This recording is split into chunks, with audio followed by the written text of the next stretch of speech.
Welcome once again, everybody. It's Cannabis News. I'm your host, Joe Klare.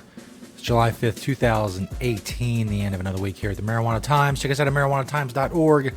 Click that video tab to find the show. Social media links there as well, along with a bunch of great articles from a ton of great writers. marijuanatimes.org. Go check it out. You can find all kinds of things there. Today, we're talking about smart approaches to marijuana. I don't talk about them a lot, but you have to every now and then, if for no other reason than to make a point.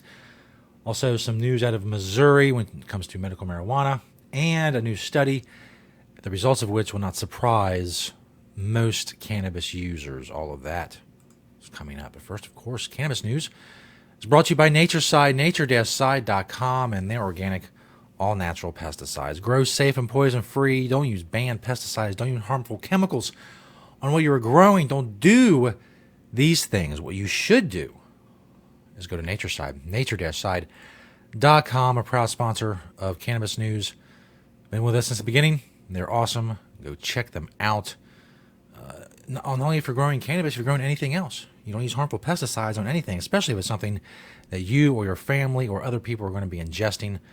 So go check out Natureside. This the first story by yours truly at marijuanatimes.org is entitled The Obsolescence of Smart Approaches to Marijuana. Basically, there was this poll commissioned by Smart Approaches to Marijuana by the Mason-Dixon polling outfit. And this is what SAM, Smart Approaches to Marijuana, had to say about the poll.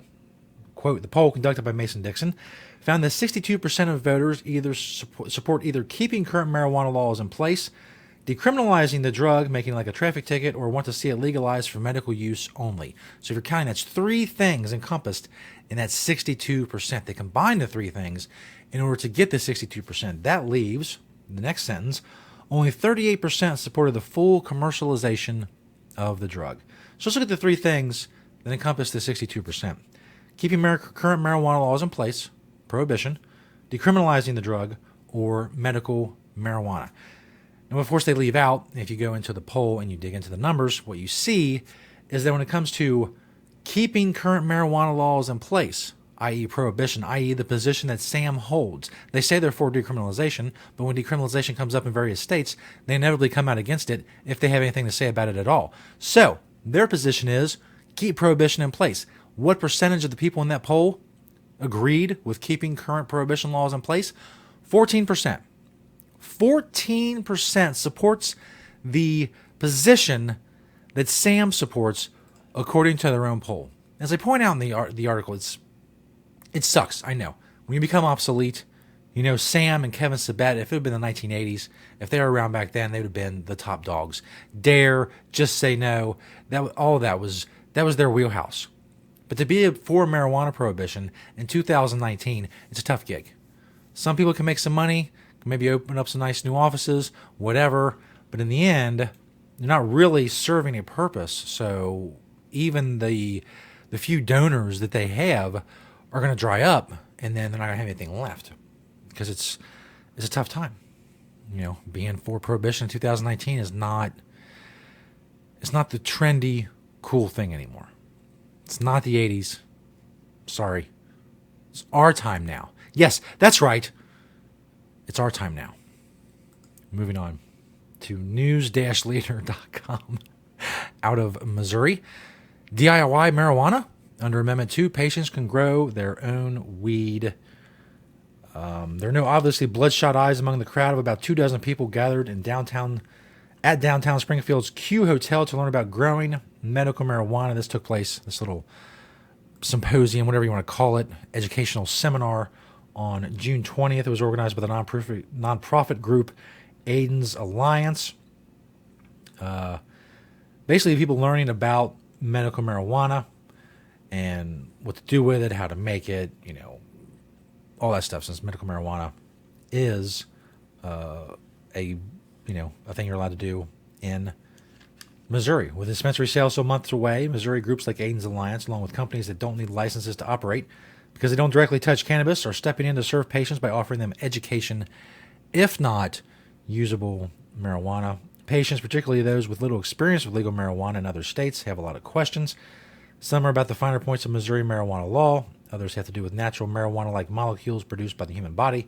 The main topic of the Alliance's June 20th gathering, Amendment 2 provides for legal home cultivation, but only by registered patients and caregivers otherwise eligible to access medical marijuana under Missouri law.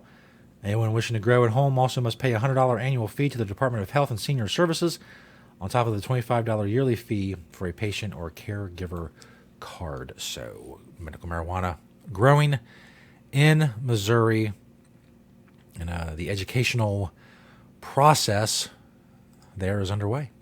This last story from Inverse.com. Does marijuana improve sleep? 84% in the survey had this same response. As I said, I'm sure many of you who use cannabis will not be surprised.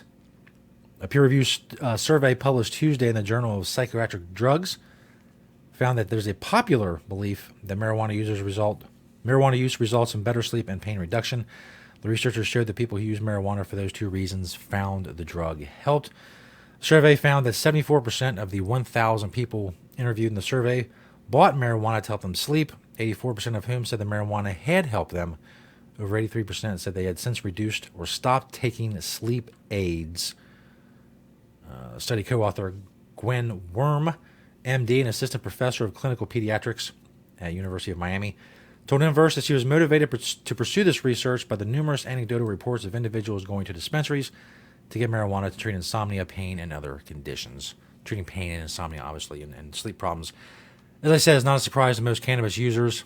Obviously, sleep, a lot of things go into sleep, including the actual process of going to sleep. But if marijuana, even if it alone, it reduces your stress or your anxiety or your depression or your pain, those things alone can help you get more sleep, besides whatever other sleep-helping properties that cannabis contains. But to have numbers this high is pretty interesting. I mean, 74% of people bought marijuana to help them sleep, and it worked for 84% of them.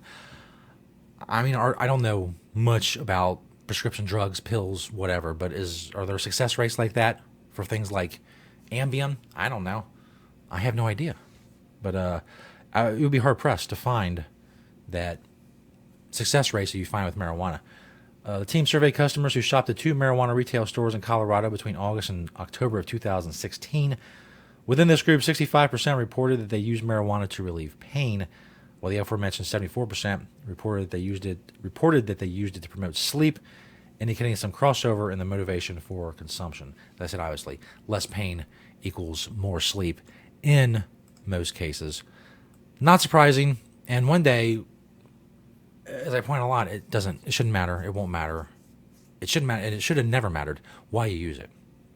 You shouldn't have to tell anybody unless you want to. But we still live in a medical marijuana era where you got to get permission from people for certain ailments in certain states and certain areas to use marijuana in certain ways to relieve your sleep problems or your pain problems or whatever. And in many states still, people can't do any of those things legally. But one day you'll just be able to walk into a store and buy it, and it won't matter what you need it for, because it doesn't matter what you need it for, because it's no one's business. If you want to tell people, fine, but you shouldn't be forced to tell people, as cannabis consumers and medical marijuana patients are in many states. Thanks, everybody, for checking out the show. The end of another week at the Marijuana Times. As I said, search the Marijuana Times on YouTube and Vimeo for the videos. The audio podcast is Apple Podcasts. Search the Marijuana Times on there. Of course, marijuanatimes.org to find everything else about the show, the website, the writing, all of that stuff, marijuanatimes.org. Thanks for watching and listening today. Have a great weekend. We'll see you next week right here on Cannabis News.